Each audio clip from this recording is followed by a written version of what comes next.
that we have just started on the last day, and that is to be endowed with the 6 factors. So today we will continue that topic. A monk who is endowed with the 6 factors is also a monk who is dwelling in Arya-vasa, and the 6 factors to be endowed with is when a monk sees a visible object, he neither become happy or feel good, nor he becomes sad or feel bad. He becomes neutral, or he develops the equanimity with the help of mindfulness and with the help of clear comprehension. This is the first factor to be endowed with. So in the text it is mentioned as a monk. So last time also we have already mentioned anyone who is practicing meditation, or anyone who is practicing for the liberation or the purification of the mind, who is working hard on the path of the Nibbana, is a monk. So that's why if we also want to dwell in the Arya-vasa, what we need to do, or the feature we need, is when we see the visible object, Rupa Ramana, at that time we also should not be happy or sad. So that means when we see the visible object by our eyes, at that time we should try not to be happy and not to be sad. So it is not just about being happy and sad, but it actually means when we see the desirable object, we should not let to arise the desire. Here desire means the greed or the attachment. So not letting to arise the desire, the attachment, the delighting mind, the enjoying mind. So the attachment, the clinging, the greed, the hunger. So these all are the synonyms of the lobha. So not letting to arise the greed or lobha is also the way to dwell in Arya-vasa when we see the visible object. Similarly, when we see the object, unpleasant object or non-desirable object, at that time we should not let to arise the sadness. And here too, when we talk about the sad or the bad feeling, it is not just about the feelings, but it is also about not letting to arise the anger or the aversion or the hatred. So let's say dosa in Pali. So not letting to arise the dosha, the dosha related. Let's say the dosha related mind or the mentalities. That is what we need to do in order to dwell in Arya-vasa.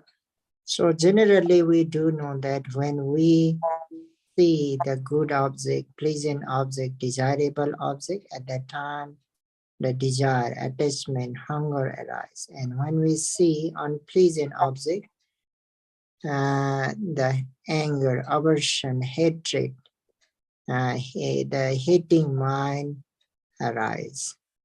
But the who is mindful and who is noting the presently arising object, the a meditator is not letting to arise such the hatred mind, also the hatred mind and the clinging mind as well.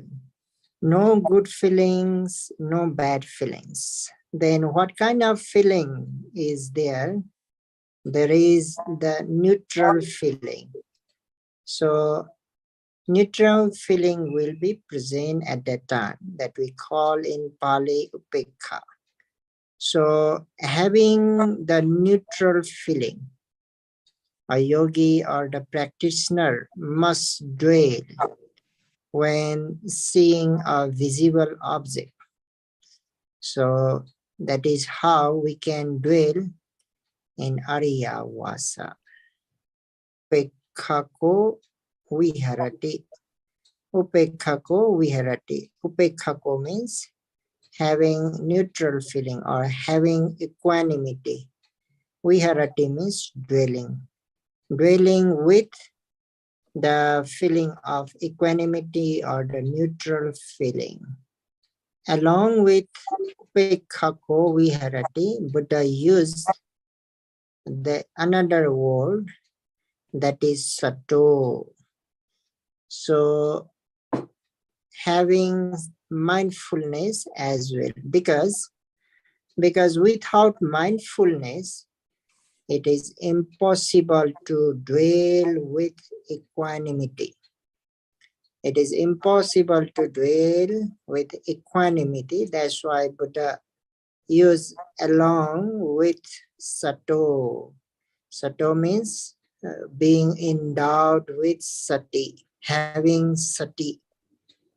So upekhako, having the neutral feeling, but with the help of sati, being endowed with sati by noting the object. Let's say by noting the object, by observing the object. When we see the visible object, what we need to do in order to develop the neutral feeling or the equanimity is we have to be mindful, we have to note seeing as seeing, then only it will be possible to develop the equanimity or the neutral feeling. Otherwise, mind will cling on the object, the visible object, when sees the pleasant object, desirable object, and when sees the unpleasant object, undesirable object, then hatred is likely to arise. If we don't know the seeing object as seeing, what is tend to arise is first the concept, like a concept of person, like a concept of the soul, concept of permanent, or a concept of happiness. Or we can say firstly concept of man and woman, or the lady or the boy. Whenever we see that kind of concept arise, like a concept of car or that is car, concept of tree or tree. In reality, there is no girl or boy or man or woman or no tree, no house. These all are just the concept. So if we don't note, then concept is tend to arise. And when concept arises, then our mind, the ego belief will be there. Or if the seeing object is good, then it is tend to arise the greed. And if it is unpleasant object, it is tend to arise the hatred. So that is why the sati is needed in order to prevent not to arise the concept, in order to not to arise the attachment, hatred, or good or bad feelings. So in order to not to arise the concept, in order to not to arise the concept, and in order to not to arise the ego beliefs, the knowing mind is needed. The mind which is knowing the true nature of the phenomena. The true nature of the phenomena. That is why Buddha again used the another word, sampajano. So upekkhago is there, sato is there, and sampajano is there. So sampajano is near. Sampajano generally we translate as clear comprehension. Clear comprehension means the knowledge which knows distinctly about the object. At least knowing physicalities as physicalities and mentalities as mentalities. While seeing, when we note with a strong mindfulness, and when concentration is also present, and when we are knowing the object, the physical object or the material object as the physicality, similarly the seeing consciousness and all the mentalities as the mental object or the mentalities. So simply we can say rupa as rupa and the nama as nama. So that is also the distinct knowledge, the clear comprehension. So when we know rupa as rupa, nama as the nama, then there is no chance to arise the concept that we have just mentioned, concept of like a girl or boy, man or woman, or the tree or house, car. That kind of concept is impossible to arise. If concept is not arising and the clear comprehension is there, then there is no chance to arise the good or bad feeling or attachment and the hatred. So at that time, mind is neutral with the object, no reaction to the object. Otherwise, mind is reacting in good way or reacting on bad way. Especially when we come to see the physicalities and the mentalities as the impermanence, sufferings, and non-self. At that time, it is impossible to arise the good and bad feelings or the reaction to the good or the bad objects. And definitely, it is at that time not arising greed, hatred, and other defilement as well. So here we may have the question, who is the person who is perfectly endowed with the equanimity, who is completely, absolutely not reacting to the visible object, is of course the Arahanta, the perfect noble one. But again, it is possible to develop such kind of equanimity by the ordinary beings as well. So the commentaries mention a meditator or yogi who is endowed with the Sankharupekha Jnana. Sankharupekha jnana. His mind is similar to the mind of the Arhanta and Arhanta. So that is why we ordinary beings also, if we develop very strong mindfulness along with the clear comprehension, and especially developing the insight into equanimity regarding all objects, the Sankharupekha jnana, we can be similar, our mind can be similar to the mind of an Arhanta. So here I must say little bit about the Sankharupekha jnana, because we are talking about the upekha. So sankhara means the formations, or we can also take as all the objects, and upekha means the equanimity. So Sankharupekha jnana means the insight into equanimity regarding all objects.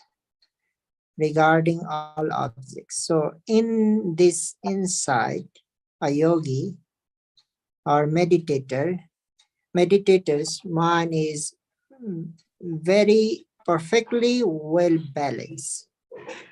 His or her mind is non-reactive. Non-reactive means his or her mind does not react to the object. Well balanced, and also becomes extremely agile, picking up the object very quickly before the mind can be bombarded by the pleasantness or the unpleasantness. So this is a sense of very coolness and steadiness in the absence of the reaction. So that kind of knowledge. Very cool, very steady, because mind is not reacting any object. Well balanced, perfectly well balanced. Whether the object is pleasant or the unpleasant or desirable, non-desirable. In this jnana, a meditator or yogis experience a very peaceful mental state, because at that time forces, the unpleasant physical sensations are no more. No more physical unpleasant sensations at this stage, at this level. And because of the strong mindfulness, because of the strong concentration, mind can keep the defilement at bay, not letting to arise the unwholesome mentalities. As we just mentioned, it is neither letting to arise the greed nor hatred or the other defilements as well. So very peaceful mental state. That is why the commentaries say that the state of mind at that time is similar to the mind of an arhanta, so are the perfectly purified, enlightened beings. So just imagine, we are not yet noble, but still similar kind of mind we are developing, or we have developed by practicing meditation. Then of course, then at that time we are dwelling in Ariyavasa. What a good it would be if we could dwell in Ariyavasa, or if we could develop the state of such mind. If we are not yet at that state of jnana, but if we are mindful, if we are knowing the nature of the physicalities and the mentalities, and not reacting to the object, not feeling good, not feeling bad, not letting to arise the greed, hatred, etc., then at that time also, of course, we are dwelling in Ariyavasa.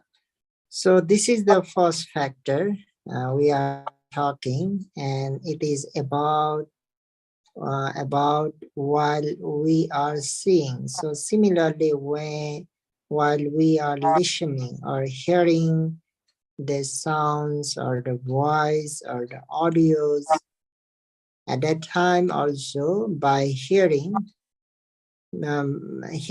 sounds by ear, also neither we should be happy nor sad, or neither we should let to arise the good feeling nor bad feelings.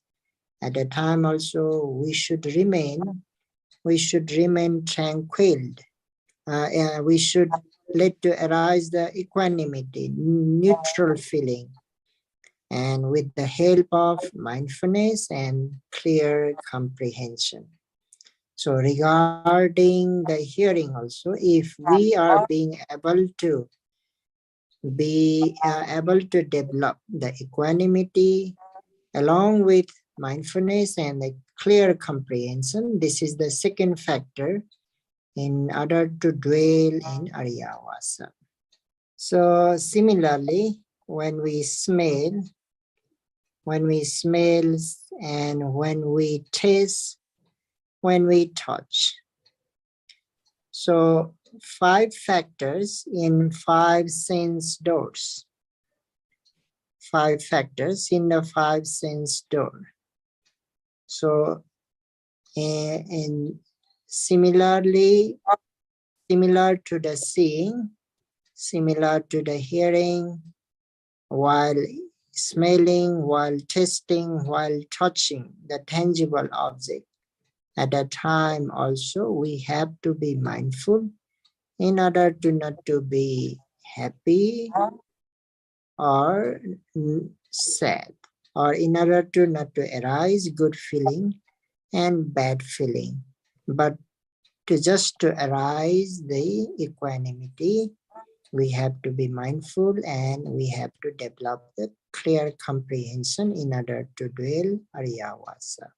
So it is all about the 5 sense object. On the account of 5 sense object, when we see, when we hear, when we smell, when we taste, when we touch. At that time, we have to be mindful in order to know the true natures of these 5 sense objects, and we should try to develop the equanimity in order to not to react on those 5 sense objects, and in order to dwell the Ariyavasa. And the 6th and the last one is the Dhamma, which is known by the mind. Or we can say, except the 5 sense objects, the remaining objects consist in Dhamma, which can be known by the mind, which can be comprehended by the mind. So that we call in single word as Dhamma.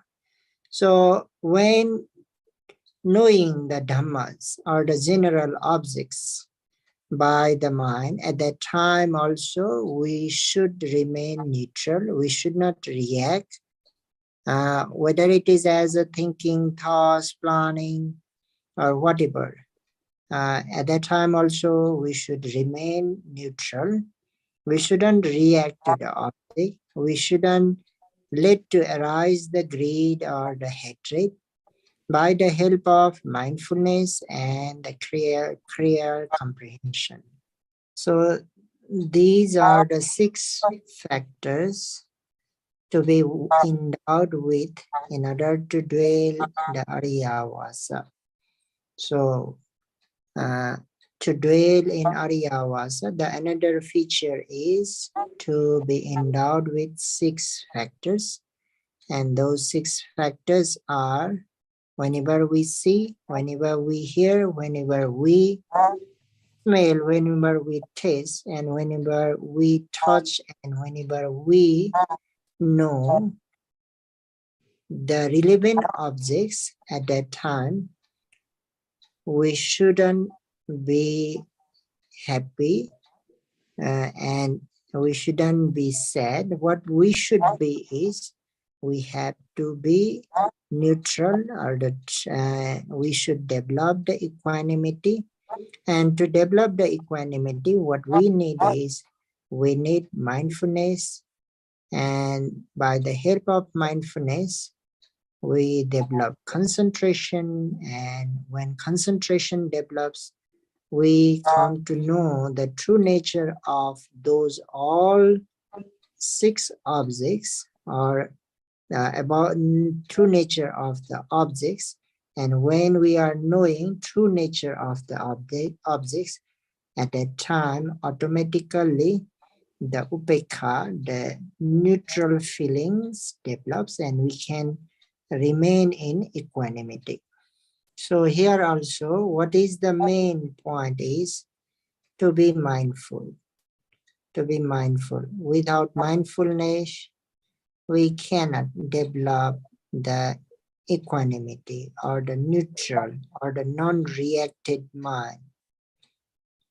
If mindfulness is there, then it is only possible to develop the upekha, equanimity. Otherwise, mind will react to the phenomena or the objects that we are seeing, hearing, smelling, tasting, touching, and knowing. So what we need is mindfulness. Whenever we see, we hear, we smell, we taste, we touch, and we know, we have to note immediately, seeing as seeing, hearing as hearing, smelling as smelling, tasting as tasting, touching as touching, and knowing as knowing. If we become able to do so, then as I just mentioned only, mind will not run to the concept. No chance to arise the concept, because the reaction is arising due to the concept.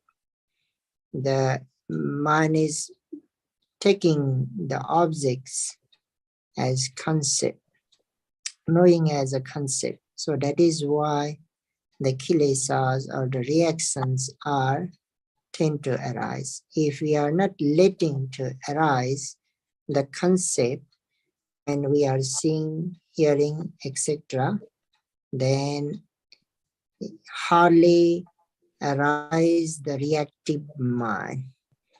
It will be neutral. So that's why noting is needed. Mindfulness is needed. Whenever we see, hear, smell, taste, touch, and know, we have to know as seeing, hearing, and etc. in order to know their nature, or let's say in order to develop sampajana. And by developing sampajana, we have to develop the upekha, the neutral feeling or equanimity. So that's why may all of you also be mindful, or may develop the strong mindfulness, so that you can develop the sampajana, clear comprehension. And by the help of strong mindfulness and clear comprehension, may you be able to remain neutral. May you be able to endow with the non-reactive mind, or may you be able to develop such a power which does not react to any object, reacting in good way or bad way. So means developing the neutral mind, and by developing such mindfulness, comprehensive knowledge, and by developing upekha, may you be able to dwell in Ariyavasa. Especially may you be able to develop the mind which is associated with the Sankharupekha jnana, and which mind is similar to the Arahanta. Sadhu, sadhu, sadhu. Hope so one day. Okay, sharing merits. Yes, Bante. Idame punyam Idame punyam asavakayavaham asavakayavaham hotu.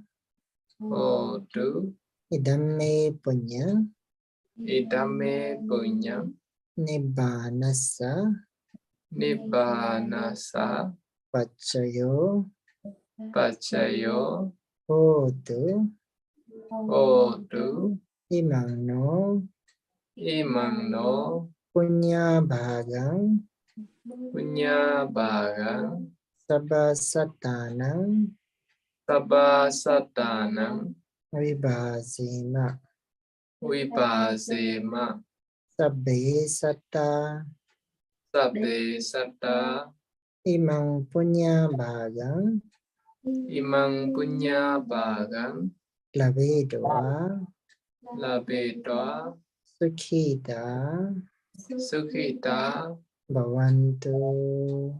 bhavantu. Sadhu, sadhu, sadhu. Thank you so much. Okay, sadhu, sadhu, sadhu. Keep trying and be always happy. See you tomorrow.